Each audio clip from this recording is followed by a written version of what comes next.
कैसे काम करते हैं, है ना। अब हम सबको अच्छी तरह पता है राज्य में जो सरकार काम करती है ये कहीं कहीं दो सदनों के रूप में है, विधानसभा, विधान परिषद, और हिंदी का राज्यपाल ही इंग्लिश में गवर्नर बन जाता है। कहाँ द्विसदनीय व्यवस्था है, दो सदन वाली 6। कितने में विधानसभा टोटल है? 28 प्लस दिल्ली और पुदुचेरी। और ये कितनी जगह है? ये दो दो के जोड़े हैं, यूपी, बिहार, महाराष्ट्र, कर्नाटक, आंध्र प्रदेश, तेलंगाना। राज्यपाल हर एक राज्य में है। आपके देश में 3 लिस्ट होती हैं, जिनमें से एक लिस्ट का नाम है राज्य सूची, स्टेट लिस्ट। इस पे आपकी राज्य सरकार कानून बनाती है, और राज्य सरकार को कानून बनाने के लिए वही तरीका जो देश में अपनाया था। देश में कानून बनाया था संसद ने, तो राज्य में कौन बनाएगी? विधानमंडल। सभा नहीं कह सकते क्योंकि कहीं कहीं पे दोनों हैं। तो देश की संसद जैसे कानून बनाती है, ऐसे राज्य के लिए कानून बनाता है विधानमंडल। इस संसद के 3 पार्ट से, Lok Sabha, Rajya Sabha, president of India. इस विधानसभा के 2 पार्ट्स भी हो सकते हैं और 3 भी, विधानसभा, विधान परिषद और गवर्नर। सब कुछ सेम है, जैसा देश उसकी कॉपी कर दी राज्य के स्तर पर। हमने देश से ही सब कुछ सीखा है, सब कुछ कॉपी किया है। अब आपके देश में जो देश के विषय पे देश काम करता है, राज्य सूची में कितने विषय थे? 61। पुराने टाइम में कितने थे? 66। कुछ घटे हैं। ये घटने की ताकत किसके पास है कि मैं घटा दूं? तो आपके देश की जो राज्यसभा है, जिसमें कि हर राज्य के नंबर ऑफ कैंडिडेट, एक लिस्ट बनी हुई है, इसमें जाके बैठते हैं। ये अपनी सूची में से, राज्यसभा राज्य की सूची में से यानी स्टेट लिस्ट में से कोई टॉपिक उठा के किसको पकड़ा सकती है? केंद्र। ऐसी पावर है राज्यसभा के पास, लोकसभा ऐसा नहीं कर सकती।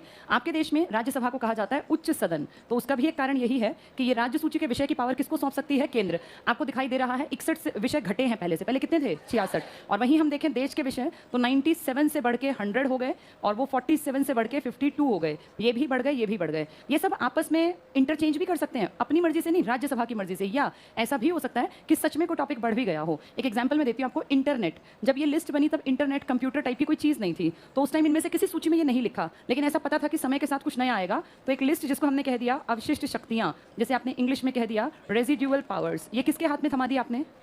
किसके हाथ में है? ये केंद्र सरकार के हाथ में। तो ये सब मिलकर अपना अपना काम करते हैं और इस तरह से आपके देश का शासन चलता है। आपने राज्य के स्तर पे बहुत कुछ देख लिया। आपने देख लिया एमएलए की एक संख्या है, कितने से कितने के बीच में।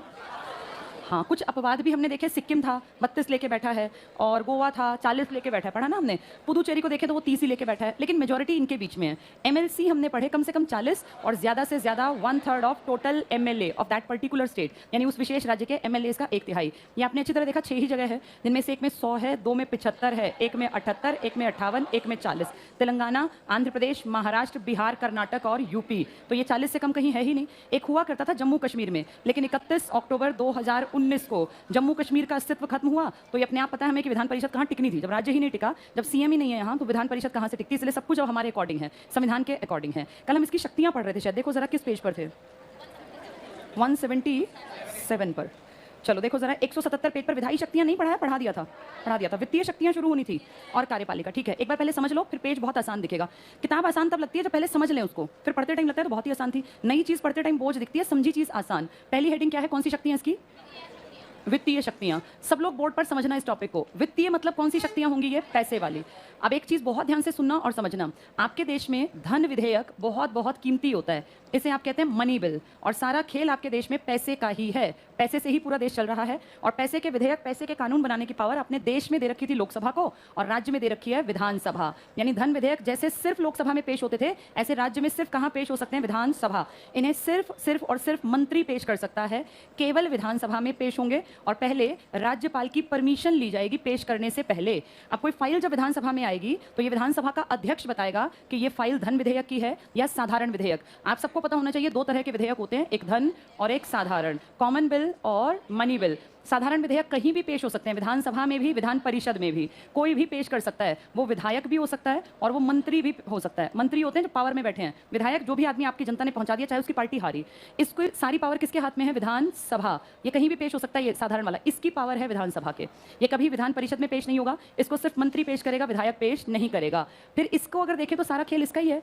विधानसभा ने एक धन विधेयक पेश किया, पारित किया, ये बहस करके पारित कर दिया, किसके पास गया? ये विधान परिषद। परिषद को पसंद नहीं आया, कोई पावर नहीं है परिषद की, इसको मना कर दे। सिर्फ 14 दिन का टाइम है, अच्छा लगता हो ना लगता हो, अपनी सिफारिशें लिख दो, भाई हमें लगता है ये चेंज कर लेना चाहिए, लेकिन तुम ये नहीं बोल सकते कि ये चेंज कर लो, सिर्फ अपनी सिफारिश बता दो हमें, मर्जी हमारी, हम उस सिफारिश को फॉलो करें या ना करें। यानी फाइनल डिसीजन किसका है इसमें? विधानसभा। परिषद कितने दिन तक रोक पाई? और उतने में भी अगर उसने वापस नहीं किया ना 14 डेज में, तो इनको कोई फर्क नहीं पड़ता, ये फाइल ओरिजिनल उठा के राज्यपाल को देंगे और राज्यपाल पहली बार में ही क्या कर देगा? साइन। और ये क्या बन जाएगा इनके लिए? कानून, आपके मेरे लिए। यानी ये दिखावट करते हैं विधान परिषद को। सिर्फ कितने दिन की दिखावट की जाती है? 14 दिन। अगर विधान परिषद अपनी इज्जत रखना चाहता है तो 14 दिन के अंदर सिफारिश करके फाइल वापस पहुंचा दे, और नहीं तो बैठ के रखे रहे फाइल को, क्या बिगड़ना है? ये फाइल सीधी किसको पहुंचा देंगे? राज्यपाल को। इसका मतलब पैसे का सारा खेल विधानसभा के हाथ से चलता है। अगर साधारण विधेयक हो जिसको आप कहते हैं तो विधानसभा या विधान परिषद कहीं पेश करो, कोई पेश करो। मान लीजिए इसने विधानसभा ने पेश करके पहले पेश किया, फिर इस पे बहस की, फिर ये पारित कर दिया, ये साधारण विधेयक है, किसके पास गया? विधान परिषद। ये भी इस पे बहस करेंगे, और इन केस ये पारित ना करें तो अब इनके हाथ में पावर है, ये 3 महीने तक कागज को, फाइल को अपने पास रखेंगे, 3 मंथ्स तक। 3 महीने बाद ये फिर से फाइल को इनके पास भेजेंगे कि शायद आप भूल गए, हमने ये कानून बनाने के लिए विधेयक भेजा था। अब ये 1 महीने तक और रोक पाएंगे। अगर इन्होंने 4 महीने में इस फाइल को आगे नहीं बढ़ाया तो फिर विधानसभा उस फाइल को राज्यपाल को पहुंचा देगा।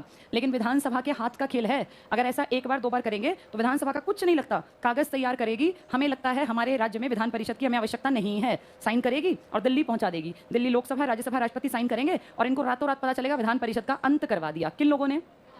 तो बताओ ये इनसे पंगे लेंगे या नहीं लेंगे? भाई हमें क्या मतलब, तुमने हमें बनवा रखा है, ठीक है, जैसा तुम कहोगे हम मान जाएंगे। हाँ, कितने महीने की पावर दे रखी है? 3 महीने एक बार में, और जो दोबारा फाइल आए तो 1 महीना। तो कितने महीने रोक सकती है? 4। पहले महीने में सिर्फ 3, मतलब पहली बार जब फाइल आए 3 महीने, दूसरी फाइल सेम आने पर 1 महीना। और एक खास बात, इन दोनों की बहस होने पर आपस में कभी भी संयुक्त बैठक नहीं बुलाई जाती। जैसी लोकसभा राज्यसभा थी ना, अगर बहस करती थी तो राष्ट्रपति कहता था लड़ो मत, अपनी संयुक्त बैठक बुला लो। दहेज के अधिनियम पे, बैंक के अधिनियम पे, पोटा पे 3 बार आपके देश में इकट्ठे बैठी है लोकसभा राज्यसभा। ये कभी संयुक्त बैठक नहीं बुलाएंगे। किस किस की? विधानसभा और विधान परिषद। बैठो, हंसो, बैठो, मौज मस्ती करो, अलग बात है, लेकिन किसी मुद्दे पर चर्चा करने के लिए इकट्ठे बुलाने का प्रावधान कम से कम लिखित तुम्हारी किताब में नहीं है। कौन सी किताब में? संविधान। कितने महीने रोक पाई परिषद इसको? एक स्ट्रेच में कितने महीने रोक पाई?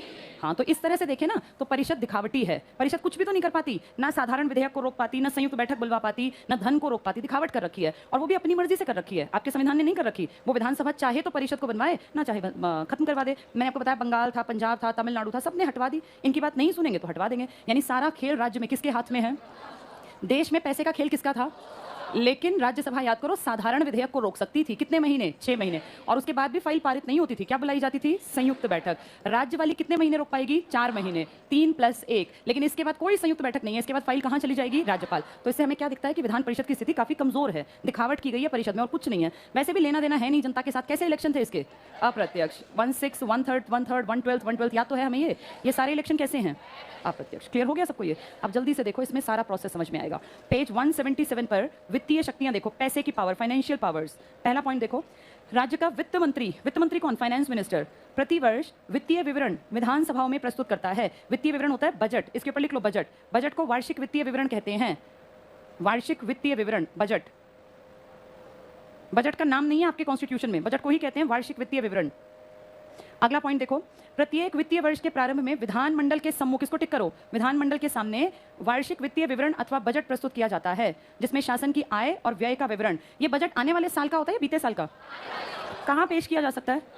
सिर्फ विधानसभा में। अगर देश की बात करें लोकसभा, राज्य की बात करें विधानसभा, क्योंकि धन विधेयक है। नेक्स्ट पॉइंट टिक करना, वित्त विधेयक या धन विधेयक विधानसभा में ही प्रस्तुत किए जाते हैं। नेक्स्ट भी टिक कर लो, विधान परिषद धन विधेयक को 14 दिन तक रोक सकती है, सिर्फ 14 डेज। नेक्स्ट भी टिक करना, यदि विधान परिषद 14 दिन में धन विधेयक को पास नहीं करती तो विधेयक पारित समझा जाएगा। कितने दिन के बाद? सेम देश में भी ऐसा ही हो रहा था। नेक्स्ट पढ़ना, धन विधेयक के संबंध में विधानसभा को अंतिम शक्ति प्राप्त है। धन विधेयक में लास्ट पावर परिषद की है या सभा की?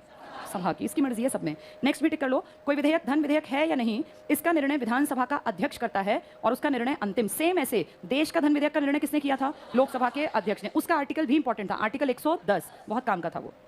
नेक्स्ट टिक करना, राज्य की संचित निधि। अब ये क्या है, इसको थोड़ा सा सुन लो बोर्ड पर। एक फंड होता है हर राज्य के पास, उसे कहते हैं कंसोलिडेटेड, इसी को आप हिंदी में कहते हैं संचित निधि, कंसोलिडेटेड फंड, संचित निधि। और दूसरा पैसा होता है सरकार के पास कंटिंजेंसी, कंटिंजेंसी फंड, इसे आप कहते हैं ये हमारी आकस्मिक निधि है। आकस्मिक नहीं, इधर ही आना चाहिए, आकस्मिक यानी जल्दी से एकदम से जरूरत पड़ जाए, आकस्मिक निधि। इनका मतलब समझ लेना, देश में पैसा कैसे खर्च होता है हर एक पढ़े लिखे को पता होना चाहिए। आप और मैं नोइंगली अननोइंगली बहुत पैसा देता है, सारी जनता पैसा देती है सरकार को। या तो टैक्स के फॉर्म में तुम पैसा देते हो, तुम्हारे ऊपर फाइन लग जाता है, या किसी और तरीके से, कभी इनकम टैक्स, कभी सर्विस टैक्स, हर चीज़ पे आपको टैक्स देना है। ये सारा टैक्स, फाइन और बहुत सारे और तरीके हैं सरकार की कमाई के। सरकार जितना पैसा कमाती है किस फंड में डाल देती है? संचित निधि। सरकार को पता है कभी कभी अचानक से दिक्कत आ सकती है, जैसे उड़ीसा में बाढ़ आ गई, या मान लीजिए तमिलनाडु के तट पे बहुत प्रलय आ गई, तो एकदम से पैसा निकालना पड़ता है, या सरकार के ऊपर ही दिक्कत आ गई, अचानक से जो पैसा निकालती है सरकार, वो इससे कभी नहीं निकालती। इससे वो रोजमर्रा के खर्चे, बंधे हुए खर्चे, भाई वेतन देने हैं, सरकारी भवनों में बहुत पैसा लगता है, प्रोजेक्ट्स में पैसा लगता है, इंफ्रा में पैसा लगता है, दुनिया भर के खर्चे होते हैं, उन सबका पैसा यहाँ से निकालती है। लेकिन अचानक से बाढ़ आ जाए, प्रलय आ जाए, देश में कोई विपदा आ जाए, तो उसका पैसा यहाँ से पहले से प्लान नहीं होता। उसे किस फंड में से निकाल लेते हैं? कंटिजेंसी, आकस्मिक निधि। अचानक से जो जरूरत पड़ेगी वो आकस्मिक में जाएगी। चक्रवात बता के नहीं आता कि 6 महीने बाद मैं उड़ीसा के तट पे आऊंगा, वो अचानक से आएगा, 10 दिन के अंदर तबाही करके चला जाएगा। केरला में इतना भयानक तबाह मचा के चला जाएगा, उसका पैसा जिस फंड से देना पड़ेगा। मान लीजिए कहते हैं भाई 2000 करोड़ रुपए दे दो, फला राज्य में बहुत नुकसान हुआ, राज्य का कुछ नहीं लगता, 1 सेकंड लगता है, वो जाके देश के केंद्र सरकार को कहेगा जी मेरा इतना इतना नुकसान हो गया, आपको हमारी हेल्प करनी पड़ेगी। मैंने एक दिन बताया था, ये तो माँ बाप की तरह होता है केंद्र, इसको सब बच्चों की केयर करनी है, चाहे उनमें से जो गरीबी दिखा देगा उसकी मदद करनी पड़ेगी। कंटिजेंसी फंड में अचानक की जरूरत का पैसा होता है, ये राष्ट्रपति के हाथ में होता है। इसमें एक लिमिट का पैसा रखना होता है, भाई इतने करोड़ तुम्हें रखने हैं, दिक्कत आ जाए तो इतने में से उठा के तुरंत से खर्चा कर लेना। लेकिन हर महीने का खर्च, साल का खर्च, जो इस तरह का खर्च है वो पहले से पता होता है। भाई मेरी कमाई है मान लो 1000 करोड़, मुझे 990 करोड़ ऐसे खर्च करने पहले से पता है। ये कंसोलिडेटेड फंड है। अचानक वाली जरूरत को मैं किसमें से निकाल लूं? कंटिजेंसी। हमारे घर में भी ऐसा ही होता है, सबके घर की अलग अलग हालत है। जिसके पिताजी का मान लीजिए महीने का 50,000 का काम है, टोटल भाई बंधु सब मिलकर 50,000 कमाते हैं, इनको पता होता है कि भाई गाड़ी की किस्त जाएगी, फोन के खर्चे हैं, बिजली का बिल है, बच्चों के फलां जगह पैसे देने हैं, ये पहले से पता होता है हर परिवार में। आदमी उतने ही खर्चे करता है ना जितने की उसकी औकात होती है। 50,000 वाला 50 लाख की गाड़ी थोड़ी ले लेगा। 50,000 वाला सोचेगा अगर गाड़ी ले लूँ तो किस्त हद से हद में 2-4-5 हज़ार तक की बंधवाऊँ। 50,000 वाला आदमी 1 लाख की किस्त वाली गाड़ी क्यों लेगा और कहाँ से भरेगा? तो हर आदमी को पता होता है मेरी क्या हैसियत है, मैं कितना अफोर्ड कर सकता हूँ। इसी तरह से सरकार के पास भी एक लिमिट के पैसे हैं जो उसकी किस निधि में रखे हुए हैं? संचित। वो अपने पैसे, आवाजाही सब ध्यान रखती है, पर अचानक से विपत्ति तो किसी पे भी आ सकती है। बैठे बैठाए मान लो किसी घर में पता चला कि बेटा जो था शाम को बाइक पे गया था और चोट लग गई, पैर जो है ऑपरेशन होगा, इसमें 1 लाख रुपया लगेगा। ये प्लान में तो नहीं था ना, 50,000 में 1 लाख का कहां से खर्चा करें? ऐसे खर्चों के लिए जो फंड निकाला जाता है उसे क्या कहते हैं? कंटिजेंसी। हमारे सबके घरों में ये वाला फंड हमारी माएँ रखती हैं दबा के छिपा के, जो जरूरत आने पर वो निकालती हैं, वरना वो दबाए रखती हैं उन पैसों को। और जो रोजमर्रा के खर्चे, महीने के खर्चे, वो कहां से निकलते हैं सबके? ऐसे ही आपका देश है, आपका देश संचित निधि से रोज के खर्चे निकालता है, महीने के, साल के, और जो अचानक से विपदा आ जाए वो कहां रखा जाता है? कंटिजेंसी में। इसी को संचित निधि कहते हैं, इसको आकस्मिक निधि। तो आपके परिवार जैसा ही देश भी पैसा रखता है। जल्दी से पढ़ेंगे अब। राज्य की संचित निधि से, अब संचित मतलब पहले से पता है ना खर्चे कौन से होंगे या अचानक से हो गए? पहले से पता है संचित निधि के, टिक कर लो। संचित निधि से कोई भी व्यय विधानसभा के अनुमोदन के बगैर नहीं किया जा सकता। ऐसे ही जैसे आपके घर में पैसा आपके माँ बाप को पता होगा तभी आप खर्च कर पाएंगे। अब तो आप बड़े हो गए, हो सकता है वो आपको 500, 400 रुपए, 200, 500, 1000 कुछ दे देते हो, डिपेंड करता है आपके घर की हालत कैसी है। अदरवाइज मान लीजिए 7वीं क्लास का बच्चा है, क्या पेरेंट्स से बिना पूछे 200-400 रुपए खर्च कर सकता है क्या? 1-1 रुपया पेरेंट्स को पता है ना। 5 रुपए का अगर उसको कुरकुरे का पैकेट लाना है तो माँ से पूछ के लाना है, या वो छिपके ले आया, किसी ने बता दिया तुम्हारा लड़का रास्ते में खड़ा होकर कुरकुरे, तो पिटेगा वो शाम को, तो उसके 5-5 रुपए की खबर उसकी माँ को होनी चाहिए। ऐसे ही आपके हर पैसे की खबर देश को कौन सी निधि में से होनी चाहिए? संचित निधि का हर रुपया पता होता है सरकार को, यहाँ से आएगा, यहाँ जाएगा। कौन सा अचानक से यूज करना पड़ जाता है? आकस्मिक निधि। तो विधानसभा के अनुमोदन के बगैर पैसा मत खर्च करना, संचित का, जैसे पेरेंट्स की आज्ञा के बिना नहीं खर्च होता, ये टिक कर लो। तो संचित निधि से कोई भी व्यय विधानसभा की परमिशन के बगैर इस्तेमाल नहीं किया जा सकता। अनुमोदन मतलब हामी, उनसे पूछ के। वित्त विधेयक केवल लोकसभा में, बहुत काम का पॉइंट, डबल टिक कर लो, केवल ये विधानसभा, सॉरी, राज्यपाल की सिफारिश पर ही पुनः स्थापित किया जा सकता है। इसके बाद कार्यपालिका शक्तियों में आ जाओ। ये विधायी शक्तियां सबकी समझ में आ गई? सेम हमने क्या पढ़ी थी, ऐसी सेम विधायी शक्तियां किसके पास थी? लोकसभा के पास। अब किसके पास पढ़ ली? हाँ, अगली हेडिंग क्या है देखना। अच्छा, अभी कल एक बहुत बड़े लेवल पे प्रदर्शन हुआ, आपने देखा? हर जगह आज के अखबारों में सब जगह कवरेज मिली है। आज तक देश का बहुत ऑथेंटिक और सही ठीक ठाक, वैसे तो कुछ भी दिखाता हो, लेकिन सबसे बड़ा चैनल है आज तक। आज तक ने हरियाणा के इस पूरी मुहिम को, जो हमने इतने शहरों में चलाई ना, सब स्टूडेंट्स ने मिलकर इसको कवरेज दी है। आज तक पे सबसे ज्यादा जब बहुत बड़ी बात होती है ना तब दिखाते, वरना दिखाते नहीं। या तो मोदी जी की बड़ाई दिखाएंगे या कोई राज्य में सच में बड़ा काम हो। अब जो ये शक्तियां जितनी है ना, इसको अपने से समझना। इतना बड़ा पेपर लीक हुआ बड़े पैमाने पे, और लीक से बड़ी बात जो बना वो बहुत गलत बना। भाई 2015 का यूपी का टीजीटी पशुपालन का पेपर था, उठा के कॉपी करके रख दिया। वहां जिसने पशुपालन की पढ़ाई कर रखी होगी उसके लिए डिजाइन था। यहाँ 12वीं पास बच्चे को कहा कि 12वीं के बाद आप एलिजिबल हैं पुलिस में जाने के लिए, और फिर यहाँ क्वेश्चन सारे वो टीजीटी लेवल के, या अपनी जो अरिहंत की है ना ये VLDA वाली किताब, इसमें से उठा के पूछ लिए। तो ये बहुत बेशर्मी है और ये बड़ा मुद्दा बन गया। अब पेपर लीक का मुद्दा इतना बड़ा बन गया कि इस पर तुमने देखा सुरजेवाला ने कितना बड़ा बयान दिया है, और वो वायरल हो रहा है। पंजाब केसरी वगैरह ने खूब उसको कवरेज दी है। तो ये जो तरीके हैं ना, जो आपकी सरकार काम करती है, इस पर नकेल कसने के तरीके होते हैं। तरह तरह से इनके ऊपर क्वेश्चन उठा के, कभी टीवी के माध्यम से कभी रैलियां निकाली जाती हैं, कभी ज्ञापन सौंपे जाते हैं, और फिर ये बहुत बड़ा मुद्दा बनेगा जब विधानसभा की बैठक होगी। वहां विपक्षी देखना कैसे घेरने की कोशिश करेंगे सरकार को। अगर विपक्ष में भी एक एग्जाम्पल दे रही हूँ, विधानसभा में कांग्रेस है विपक्ष में और सत्ता में बैठी है बीजेपी प्लस जेजेपी। एक छोटा सा एग्जाम्पल है हरियाणा का, यूपी का कहीं का भी हो सकता था। कांग्रेस हर हाल में घेरने की कोशिश करेगी इस पेपर के मुद्दे पर। तुमने देखा हो तो इनका हुड्डा का भी बयान था, सुरजेवाला का बयान था, यानी वो चाह रहे हैं कि अच्छा हुआ सरकार फंस गई। सब खुश होते हैं जब सरकार में जो बैठा है ना उसका विपक्षी खुश होता है, कहीं से मुझे पॉइंट मिल जाए इनको घेरने का। और जब ये पता है कि आपके साथ पूरे देश का यूथ खड़ा हो गया तो आपके और चार चांद लग जाते हैं कामों में। अब ये पता है क्या करेंगे, बैठक में काम रोको प्रस्ताव ले आएंगे। सारा काम रोको, पहले ये लोक हित का मुद्दा है, नौजवानों का मुद्दा है, इसको डिस्कस करो। ऐसे बहुत सारे तरीके हैं जिससे विपक्ष घेर सकता है आपकी सरकार को। अगर सरकार सच में फंसी हुई है तो उस टाइम सरकार के पास क्या जवाब होगा। सुरजेवाला ने देखा तो तुमने किसी ने भेजी होगी, वो लिस्ट भी तैयार कर रखी है कि ये वाला क्वेश्चन इसका है, ये वाला क्वेश्चन इसका। उसने खुद तो देखे नहीं, लेकिन किसी ने लिस्ट भेजी, उसने उसको यूज कर लिया। अब ये हथियार है आपके विपक्ष के हाथ में कि सरकार ने क्या किया। ये कौन पेपर सेटर था जिसमें इतनी बुद्धि नहीं है कि किस चीज का पेपर बनाना है और क्या क्वेश्चन देने हैं। इस पर सरकार घिर गई, क्या जवाब देगी। तो ऐसी चीजों के लिए ये कार्यपालिका शक्ति होती है जो काम करती है ना, कार्यपालिका सरकार, इसको रोका जा सकता है। अब ये विधानसभा में उठने वाले क्वेश्चंस बनेंगे और सरकार के खिलाफ ऐसा बहुत बार होता है, विपक्ष कोशिश करता है जनता जिस चीज से दुखी है उसको मुद्दा बना के हम सरकार को घेर ले। तो सरकार को घेरने के लिए बहुत सारे प्रस्ताव लाए जाते हैं जिनमें एक दो के नाम हम पढ़ेंगे। कार्यपालिका शक्तियों में पहली चीज, सारी शक्ति किसके हाथ में है, सरकार। जितने काम हो रहे हैं आज वो किसकी मर्जी से हो रहे हैं। पेपर लिया जाना, फिजिकल होना ना होना, लेट होना, पेपर, जितनी चीजें हैं ये सब किसके सिर पे जा रही हैं, सरकार। इनमें गलतियां होंगी तो भी किसकी जवाबदेही है, सरकार की। विपक्षी थोड़ी जवाब देंगे, जिसके पास सत्ता होती है ना, काम वही करता है, और जो काम करता है गलती वही करेगा, उसी से क्वेश्चन किए जाएंगे। तो कार्यपालिका शक्तियां इसी बारे में बात करेंगे। देखो, राज्य की एग्जीक्यूटिव पावर्स, राज्य की कार्यपालिका मंत्री परिषद सामूहिक रूप से विधानसभा के प्रति उत्तरदायी है। सामूहिक रूप से का मतलब क्या हुआ। कल परिमल सर एक डिबेट में थे एक न्यूज चैनल पर, वहां एक बीजेपी वाला और एक कांग्रेस वाला। तो बीजेपी वाले ने क्या कहा, उसको कुछ बोला तो गया नहीं। तुमने सुना क्या बोला, बार बार कह रहा 7 साल पहले ऐसा हुआ था, 7 साल पहले। तो एंकर ने कहा आप 7 साल की बात मत कीजिए, पेपर लीक हुआ है अभी 2 दिन पहले, उसकी बात कीजिए। फिर दोनों आपस में जैसे कुत्ते बिल्ली नहीं होते ना, वो उसकी सुने ना उसकी, आप चुप रहिए, दोनों वो बोलने से बंदी नहीं हुए, कोई से के पास कोई मुद्दा नहीं। बार बार वो बीजेपी वाला जो प्रवक्ता था वो क्या बात उठा के लाए, 7 साल पहले सरकार है। भैया 7 साल पहले कुछ हुआ हो, हमें आज का जवाब आज चाहिए। संडे को जो हुआ, सैटरडे को, वो गलत हुआ, उसकी जिम्मेदारी लेने को कोई तैयार नहीं। पूरे हरियाणा में ऐसा नहीं कि यही हुआ, यहाँ बहुत बार होता है, हर जगह कहीं कांग्रेस बैठी है, कहीं ये बीजेपी है, सब एक जैसे।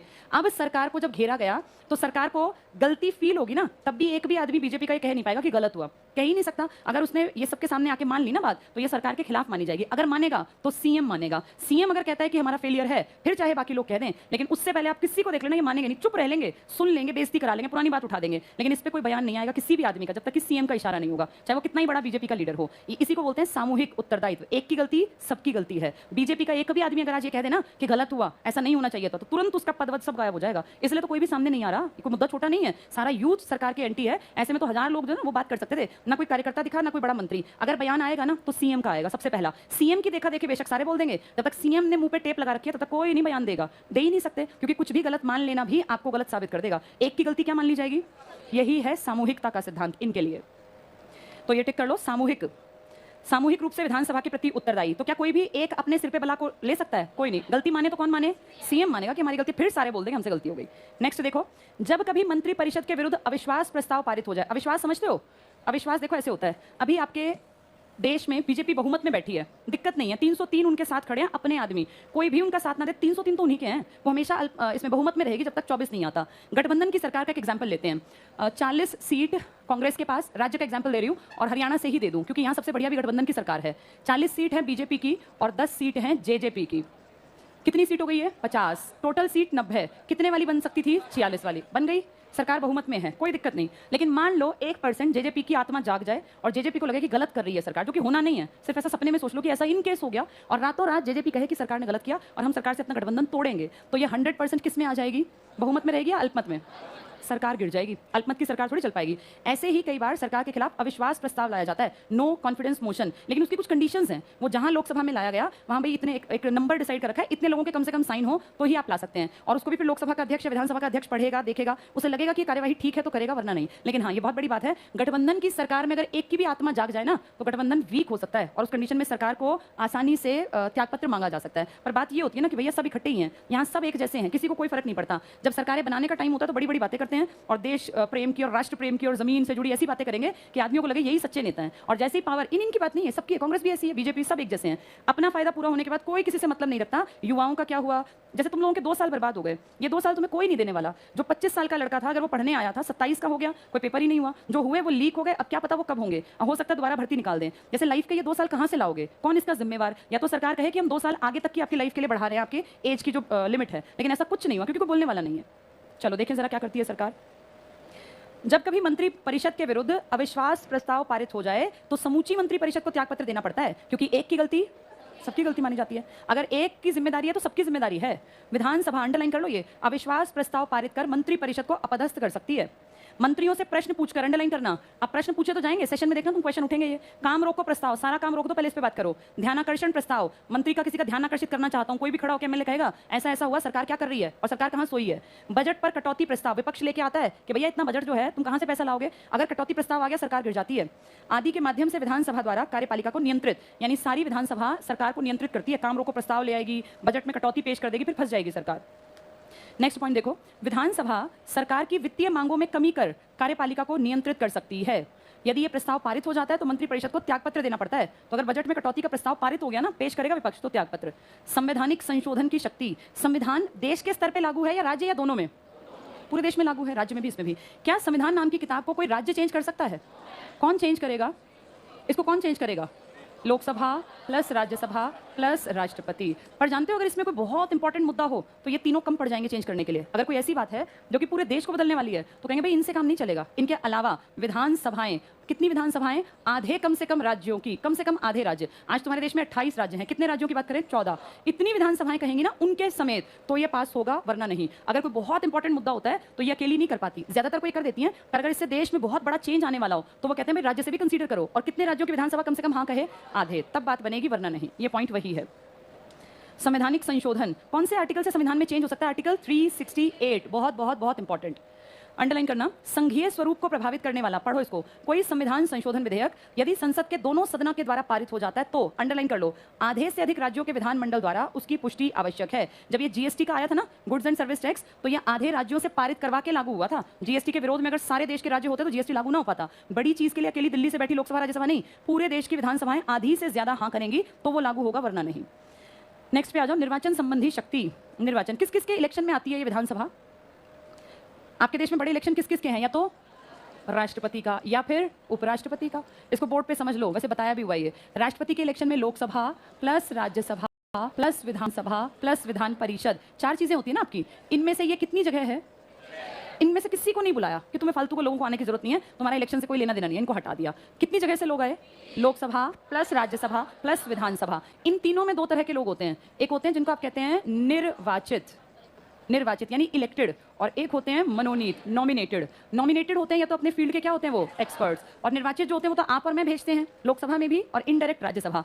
ये कहते हैं राष्ट्रपति ही तो मनोनीत करेगा लोकसभा में, अब तो मनोनीत कोई भी नहीं है, पहले हुआ करते थे 2019 तक। ये 543 हैं, ये 233 प्लस 12 हैं। ये 12 कौन है? एक्सपर्ट्स। यहाँ अलग अलग हैं, कितने से कितने के बीच में? 60 से 500। तो वो कहते हैं इन 12 को बनाने वाला राष्ट्रपति है। ये 12 कहेंगे हमें जिसने बनाया तुम उसी को बना दो ना यार, हमें भी तो बेचारे ने बनाया, तुम उसी को बना दो। तो कहेंगे तुम हटो यहाँ से, तुमसे पूछने की जरूरत ही नहीं है कि किसको बनाए। किस किस से पूछेंगे? लोकसभा से, राज्यसभा से, विधानसभा से, सिर्फ इलेक्टेड से कि बताओ भाई किसको बनाए। इलेक्शन का प्रोसेस होगा, यानी एक तो बिल्कुल गायब कर दिए परिषद वाले, और इन तीनों में से भी किसका पत्ता साफ कर दिया? मनोनीत का। ये 3 में सिर्फ और सिर्फ इलेक्टेड आएंगे। हो जाएंगे ये हजारों, क्योंकि 60 से 500 के बीच में 403 भी हैं, 280 भी हैं, 175 भी। भाई 30 जगह से आएंगे ना ये लोग। जो उपराष्ट्रपति है उससे छोटा है रैंक में, इसके इलेक्शन में सिर्फ लोकसभा प्लस राज्यसभा। लेकिन एक खास बात, इसको भी हटा दिया, उसमें इसको हटाया था परिषद को, इसमें ये भी और ये भी, इन दोनों को तुम बताओ, राज्य वाले बताओ उपराष्ट्रपति के लिए सिर्फ लोकसभा राज्यसभा। लेकिन इसके सारे आ जाओ। सारे से मेरा क्या मतलब है? हाँ, जो एक्सपर्ट्स थे और जो इलेक्टेड थे, डायरेक्ट और इनडायरेक्ट, सब आ जाओ। यानी 543 प्लस 245 सारे के सारे किसके इलेक्शन में हिस्सा लेंगे? इसमें से कौन हटा दिए थे? एक्सपर्ट्स हटा दिए थे। और उधर कौन एक्स्ट्रा आए थे? बहुत सारे, विधानसभा। ये बहुत छोटा है उसके सामने। भाई 543 प्लस 245 750 800 आदमी बने ना, लेकिन उसको देखना 543 प्लस 233 प्लस 60 से 500 के 30 जगहों से, कहीं से 200, 250, 280, 110, 120, 70, 90 ऐसे कर करके हजारों लोग आते हैं। ये इलेक्शन बहुत बड़े लेवल पर है। फिर ये है भी तो देश का सबसे बड़ा आदमी। कौन सा आदमी है ये? राष्ट्रपति और उपराष्ट्रपति में एक बहुत बड़ा अंतर क्या है? उसमें कौन आया, इसमें नहीं आया? उसमें विधानसभा, इसमें नहीं आए। इसमें कौन आए जो उसमें नहीं आए थे? हाँ, उसे कह दो मनोनीत आए, इसमें, उसमें नहीं आए। क्लियर ये बात? ठीक है, जल्दी से देखें। तो इसमें है निर्वाचन संबंधी शक्ति। पहला पॉइंट टिक करना, राज्य की विधानसभा के निर्वाचित सदस्य राष्ट्रपति के निर्वाचन में भाग लेते हैं, यानी एमएलए राष्ट्रपति के इलेक्शन में जाते हैं हिस्सा लेने।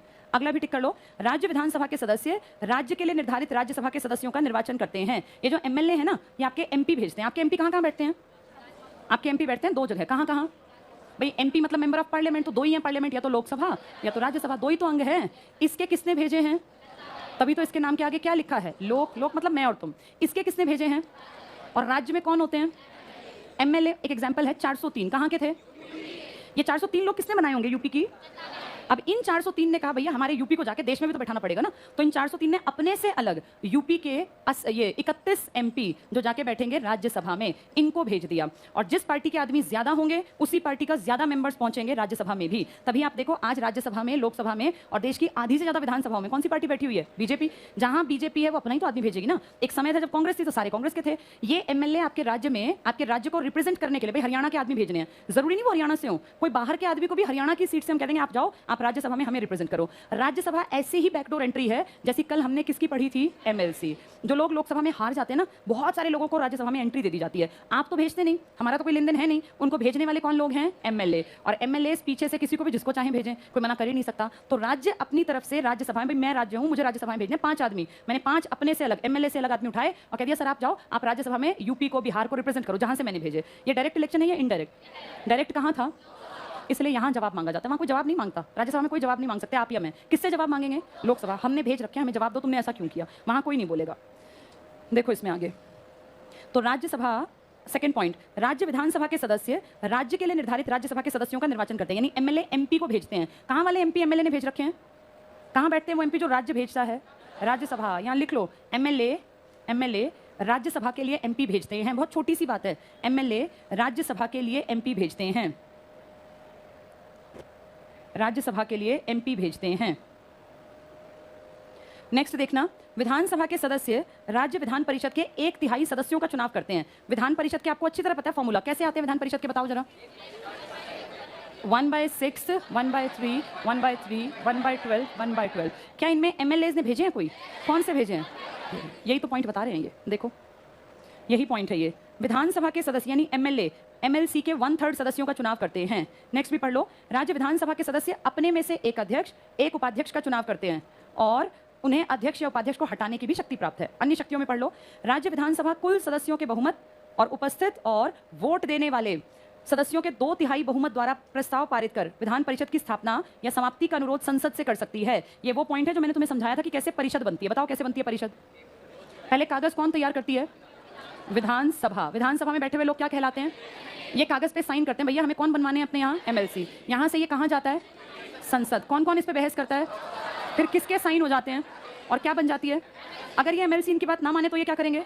ये हटाने का कागज भी पास करवा देंगे। वही पॉइंट है। देखो अगला पॉइंट देखो, वही है, राज्य विधानसभा कुल सदस्यों के बहुमत और उपस्थित और वोट डालने वाले सदस्यों के 2/3 बहुमत द्वारा प्रस्ताव पारित कर विधान परिषद की स्थापना या समाप्ति, इसका अनुरोध संघ की संसद से कर सकती है। तो ये क्या बनवा सकते हैं अगर चाहें तो? एमएलसी। और किसको ही खत्म करवा सकते हैं? एमएलसी। 3 एग्जाम्पल दे दो जहां इन्होंने बनवाए भी और खत्म भी करवाए।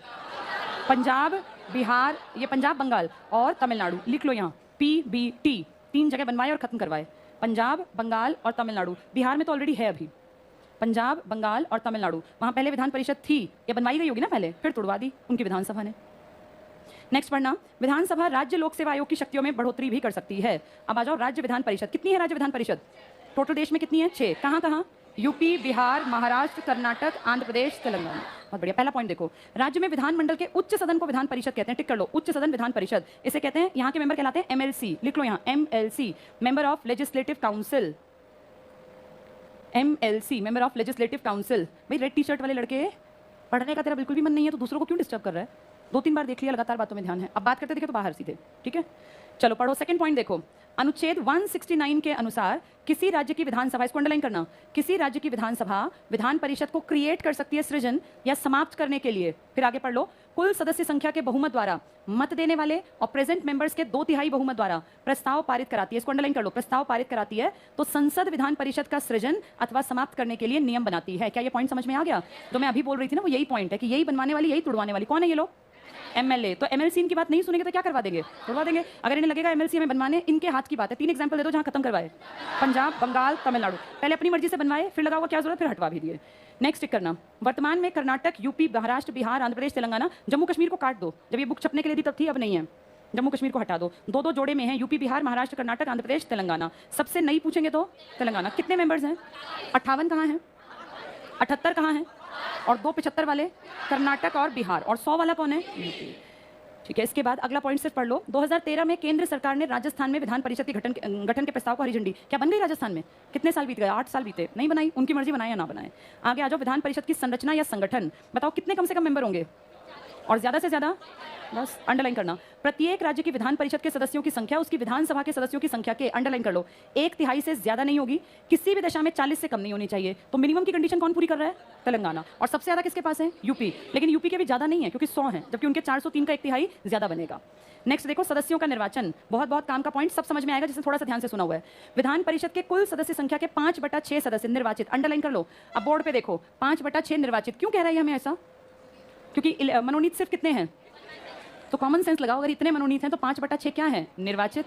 वो ये नहीं पूछ रहा कितने कहाँ से इसमें आए हैं, वो कह रहा है इतने अगर मनोनीत हैं, भाई 6 में से एक हिस्सा मनोनीत है, तो जो बच गया वो निर्वाचित ही तो होगा। फिर उसमें से आपने डिवीजन कर दिया अलग अलग तरीके से। तो एग्जाम में ऐसे घुमा के पूछेगा, विधान परिषद में कितने लोग जो हैं वो निर्वाचित होते हैं, तो कितने कहोगे? 5/6। और कितने मनोनीत हैं? इस 5/6 के हमने पार्ट बना दिए, 1/3, 1/3, 1/12, 1/12। अगला पॉइंट देखो अगले पेज पर, विधान परिषद के सदस्य, यहाँ लिख लो MLC, अप्रत्यक्ष रूप से निर्वाचित। तुम डायरेक्ट इसमें इलेक्शन में गए या इनडायरेक्ट? हमें पता ही नहीं चला कब हुआ इसका इलेक्शन, अंडरलाइन रखना। ये चुनाव आनुपातिक प्रतिनिधित्व पद्धति के अनुसार, प्रोपोर्शनल रिप्रेजेंटेशन मेथड। ये देखो प्रोपोर्शनल ही तो है, ये जो बटे में तुमने संख्या लिख दी 1/3, 1/3, 1/12, ये प्रोपोर्शनल है। तो ये प्रोपोर्शनल रिप्रेजेंटेशन है, आनुपातिक प्रतिनिधित्व की पद्धति, एकल संक्रमणीय मत। तो पूछेंगे बताओ कौन से प्रोसेस से इसका इलेक्शन हुआ? क्या कहोगे? आनुपातिक प्रतिनिधित्व है। ये डायरेक्ट है या इनडायरेक्ट है? क्या विधानसभा में अनुपात होता है या एक आदमी का एक वोट होता है? यहाँ देखो जरा, अलग सेंस है इनके तरीके, इसलिए हम कहते हैं ये इनडायरेक्ट है और ये प्रोपोर्शन में चुने जाते हैं, अनुपात में चुने जाते हैं। अब आ जाओ विधान परिषद का निर्वाचक मंडल, जो हम कई दिन से पढ़ रहे हैं। पहला पॉइंट देखो, स्थानीय संस्थाओं का निर्वाचक मंडल, अंडरलाइन करना। नगर पालिका, जिला परिषद, अन्य के सदस्यों द्वारा 1/3 सदस्य। कल मैंने बताया था बिजली बोर्ड, नगर निगम, ये तो है लोकल बॉडीज। इंग्लिश में देखो इलेक्टोरल, ये कॉलेजियम लिखना होता है, कॉलेज लिख दिया। लोकल बॉडीज जो स्थानीय स्तर पे काम करते हैं, बिजली बोर्ड, नगर निगम, नगर पालिका, नगर परिषद, जिला परिषद, ये सब बनाती है 1/3। अगला टिक करना, विधानसभा का निर्वाचक मंडल, 1/3 सदस्य विधानसभा के सदस्य ऐसे व्यक्तियों में से करते हैं जो विधानसभा के मेंबर ना हो। यानी 1/3 MLC कौन बनाए? जो किसने बनाए? MLA ने। क्या वो MLA ही है, MLC बन गए? बाहर के आदमी है। नेक्स्ट करो, अध्यापकों का निर्वाचक मंडल, 1/12, 1/12। फिर पढ़ लो, ऐसे अध्यापकों द्वारा जिन्हें, अंडरलाइन करना, माध्यमिक पाठशाला ये या इससे उच्च शिक्षण संस्था में कितने साल से पढ़ा रहे हो? 3 साल से। कौन सी क्लास के ऊपर वाले? 8वीं के। अगला टिक करो, स्नातकों, ग्रेजुएट्स का निर्वाचक मंडल, कुल सदस्य के 1/12, टिक करो 1/12। ऐसे स्नातक जिन्हें स्नातक परीक्षा पास किए कितने साल हो गए? 3 साल। और कितने साल वाली ग्रेजुएशन? 3 साल, क्योंकि कई स्टेट्स 2 साल की ग्रेजुएशन भी कराते हैं। लिख लो यहाँ 3 साल वाली ग्रेजुएशन, जैसे हमारे यहाँ है उत्तर भारत के ज्यादातर राज्यों में। नेक्स्ट करना, राज्यपाल द्वारा मनोनीत, बताओ कितने थे मनोनीत? 1/6, 1/6। कितने निर्वाचित थे, इलेक्टेड थे? 5/6। उसको कैसे कैसे डिवाइड किया? 1/3 लोकल बॉडीज, 1/3 MLAs, 1/12 टीचर्स और 1/12 स्टूडेंट्स ने। नेक्स्ट कर लो, राज्यपाल द्वारा मनोनीत, कुल संख्या के लगभग 1/6, लगभग नहीं एग्जैक्टली 1/6 कोशिश करते हैं, राज्यपाल द्वारा उन व्यक्तियों में से मनोनीत किए जाते हैं जो, अंडरलाइन करना, साहित्य, विज्ञान, कला, समाज सेवा, इंग्लिश में भी इसको पढ़ लो, literature, science, arts and social service. यहाँ एक वर्ड अपने आप लिखो, सहकारिता, कोऑपरेटिव सोसाइटीज के भी मेंबर होते हैं। सहकारिता, cooperative societies, cooperative societies. Next देखना, राज्यपाल द्वारा मनोनीत सदस्य के औचित्य को लेकर न्यायालय में चुनौती नहीं दी जा सकती। ये 1/6 किसने भेजे थे? एक्सपर्ट्स। तो क्या इसको कोई चुनौती दे सकता है भाई ये कैसे भेज दिए? नहीं, वो उसकी अपनी पर्सनल मर्जी। वो किससे पूछ के करता होगा काम, तुम्हें क्या लगता है? अपने आप या मंत्री परिषद? मंत्री परिषद से पूछता हो किसको भेजना, वो जो कहेगी उसको भेज देगा। ये पॉइंट सबकी समझ में आया? ये टफ पॉइंट है, ये लगभग जनता को पता ही नहीं है कि विधान परिषद कैसे बनती है। समझ लिया तो बहुत आसान है, वरना बहुत मुश्किल। अब आ जाओ इसमें खुली मतदान व्यवस्था, इसमें सेकंड पॉइंट टिक करना, राज्य विधान परिषद का चुनाव लड़ने वाले उम्मीदवार को संबंधित राज्य का मतदाता होने की अनिवार्यता समाप्त कर दी गई। अभी मैंने तुम्हें क्या बताया, कर्नाटक के किसी आदमी को हरियाणा का MP बना के भेज देंगे और तुम्हें पता भी नहीं चलेगा। ये सदस्यता कहीं से भी हो सकती है। पहले पता क्या था, अगर हरियाणा या मान लीजिए यूपी है, यूपी से MLA तो यूपी का ही आदमी बनेगा, कोई हरियाणा से जाके एमएलए यूपी में थोड़ी बन जाएगा। फिर ये क्या था कि भाई तुम भेजोगे उन एमपीज को जो जाके कहाँ बैठने वाले हैं, राज्यसभा। तो पहले ये था कि यूपी के ही आदमी को बनाना, लेकिन अब कह दिया नहीं, कहीं से भी उठा के तुम जिसको चाहो वहां भेज दो जो राज्यसभा में बैठेगा। अब ये चाहे हैं ये यूपी के, लेकिन हरियाणा से किसी को उठा के और ये भेज दें, है तो ये गलत। लेकिन इसमें आपको ज्यादा फर्क इसलिए नहीं पड़ता क्योंकि यहाँ आपका कोई कामकाज था ही नहीं। इन सबको बनाने वाले भेजने वाले सारे राजनीतिक पार्टी के लोग थे। एमएलए भी राजनीतिक हैं, एमएलसी भी राजनीतिक हैं, एमपी भी सारे। आपका डायरेक्ट लेन देन है सिर्फ या तो लोकसभा से या विधानसभा। अब इसमें जो लोग जा रहे हैं आ रहे हैं ये आपसे संबंधित ही नहीं है, तो इन्होंने अपने हिसाब से इसको मोल्ड कर लिया। और इसलिए आप देखो कर्नाटक का आदमी उठ के कहीं यूपी से बन जाता है, कहीं राज्यसभा का मेंबर वो महाराष्ट्र से बन जाता है, लेकिन उनसे आपका डायरेक्ट लिंक भी तो नहीं होता ना। आपका लिंक है लोकसभा से, जहां आपको क्वेश्चन करना है, वही पॉइंट है ये। विधान परिषद की अवधि पे आ जाओ, कितने साल बाद परिषद का काम पूरा हो जाता है? लोकसभा का कार्यकाल कितना था, राज्यसभा का? एक बार देखो जरा, लोकसभा 5 साल की थी, राज्यसभा याद है 1/3 मेंबर कितने साल बाद रिटायर होते थे, जिनको काम करते हुए 3 2 कितने साल हो गए, एक आदमी कितने साल रहता था। ऐसे ही तो होगा, बिल्कुल सेम कॉपी कर देंगे। विधानसभा कहेगी मैं लोकसभा की छोटी बहन हूं तो कितने साल बाद काम, 5 साल। ये कहेगी मैं इसकी छोटी बहन हूं तो मेरे यहाँ कितने साल काम करना है, 6 साल। ये बड़ा अंतर है। लोकसभा की छोटी बहन है विधानसभा और राज्यसभा की छोटी बहन है विधान परिषद। सेम कॉपी करते हैं। 1/3 मेंबर कितने साल बाद हट जाएंगे, 2 साल। जिन्हें काम करते हुए कितने साल पूरे हुए, 6। कोई अंतर नहीं है, फटाफट से पढ़ेंगे। विधान परिषद की अवधि, विधान परिषद एक स्थायी सदन है, टिक कर लो, राज्यपाल इसे भंग नहीं कर सकता। विधान परिषद के 1/3 सदस्य प्रत्येक दूसरे वर्ष की समाप्ति पर सेवानिवृत्त हो जाते हैं और उनके स्थान पर नए सदस्यों का निर्वाचन। इस प्रकार विधान परिषद के सदस्यों का कार्यकाल कितने साल का हो गया, 6 साल। ठीक है, पदाधिकारी पे आ जाओ। अपने में से एक सभापति और एक उपसभापति का चुनाव।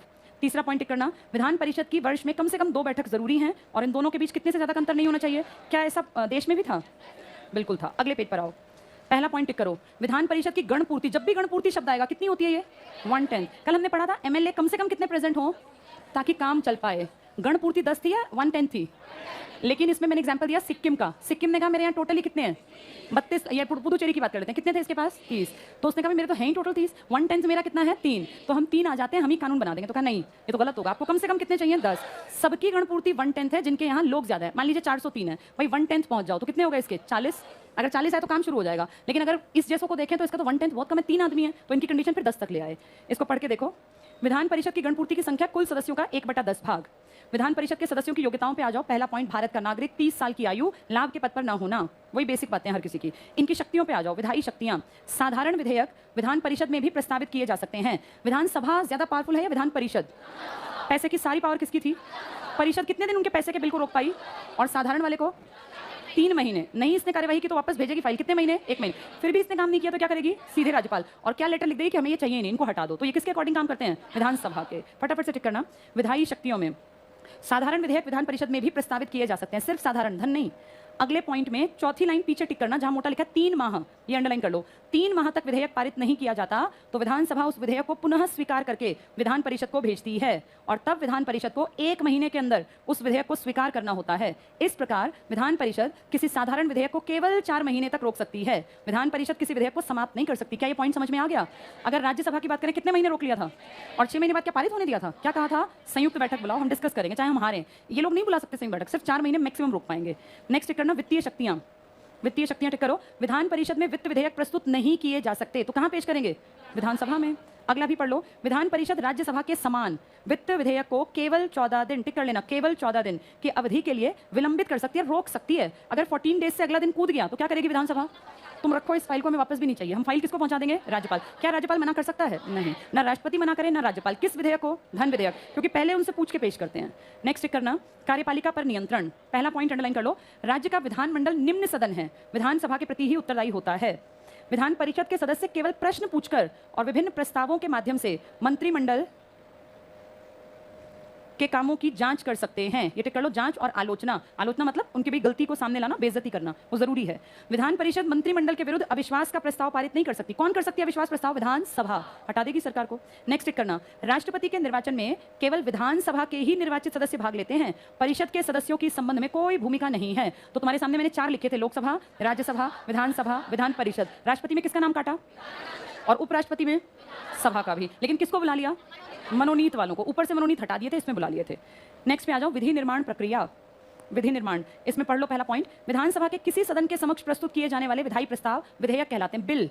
नेक्स्ट करो, विधेयक 2 प्रकार के हैं, साधारण और धन। बताओ धन में किसकी पावर है और साधारण में दोनों की, लेकिन कितने महीने, 3 महीने पहली बार, दूसरी बार आ गया 1 महीने, और उसके बाद नहीं माने तो ये तो मत मानो, फिर इसकी जरूरत भी नहीं है। अगले पेज पर आ जाओ, साधारण विधेयक। इसमें सेकंड पॉइंट टिक करना, प्रत्येक विधेयक के पारित होने के लिए प्रत्येक सदन में उसके 3 वाचन होते हैं। पहले वाचन में क्या करते हैं? पेश करते हैं, फिर क्या करते हैं? बहस करते हैं, फिर उसको पारित कर देते हैं। साधारण विधेयक की प्रक्रिया में आ जाओ। साधारण विधेयक को विधानसभा या विधान परिषद दोनों में से किसी भी सदन में प्रस्तुत किया जा सकता है। कौन से विधेयक को? साधारण। अगर धन लिख दें तो केवल विधानसभा। अगला पॉइंट टिक करो, साधारण विधेयक विधानमंडल के किसी भी सदन में किसी भी सदस्य द्वारा प्रस्तुत किया जा सकता है। इसके बाद विधेयक दूसरे सदन में भेज दिया जाता है। अगर कहीं दूसरा सदन ना हो तो, जैसे हरियाणा में नहीं है, पास करके कहां जाएगी फाइल? सीधे राज्यपाल, क्योंकि है ही नहीं 2 सदन। ये टिक कर लो। जिन राज्यों में विधानमंडल का 1 सदन हो तो विधेयक राज्यपाल के पास भेजा जाता है। क्या एग्जांपल दोगे? कितने राज्यों में द्विसदन है? 6। बाकी सबका तो सीधे कहां पहुंचानी पड़ती है? राज्यपाल के पास। एक पॉइंट छोड़ के अगला पॉइंट टिक करना, राज्यपाल की अनुमति प्राप्त हो जाने पर विधेयक कानून बन जाता है। ये काम का पॉइंट है। यदि विधेयक को विधानसभा स्वीकार कर दे तो वहीं समाप्त हो जाता है, सारी पावर विधानसभा की। नेक्स्ट भी टिक करना, कोई साधारण विधेयक विधानसभा में प्रस्तुत किया जाता है, इसकी वजह से इतनी इंपॉर्टेंस नहीं, बस पढ़ लो, तो उसे विधानसभा द्वारा पारित कर देने पर विधान परिषद को भेजते हैं। आगे पढ़ लो, विधान परिषद विधेयक को पारित कर देती है तो बिल राज्यपाल की अनुमति से एक्ट या कानून बन जाता है। किंतु यदि, अंडरलाइन करो, विधान परिषद विधानसभा द्वारा पारित विधेयक को पहला अस्वीकार कर दे, अगर मान लो परिषद कहे नहीं ये ठीक नहीं है, तो क्या होगा फिर? अगर मान लो तो विधानसभा ने भेजा, विधान परिषद ने कहा नहीं हम नहीं मानते, तो क्या होगा? कोई फर्क नहीं पड़ता, दोबारा भेज देंगे फाइल की, एक बार दोबारा देख लो। अगर मान लो इसने 3 महीने काम नहीं किया, बदलेंगे नहीं, उल्टा करें, विधान परिषद एक फाइल तैयार करे और कहे हमें ये कानून बनाना है, और विधानसभा कहते कानून नहीं बनेगा, तो क्या दोबारा फाइल जाएगी? नहीं जाएगी। सारी पावर किसको दे रखी है?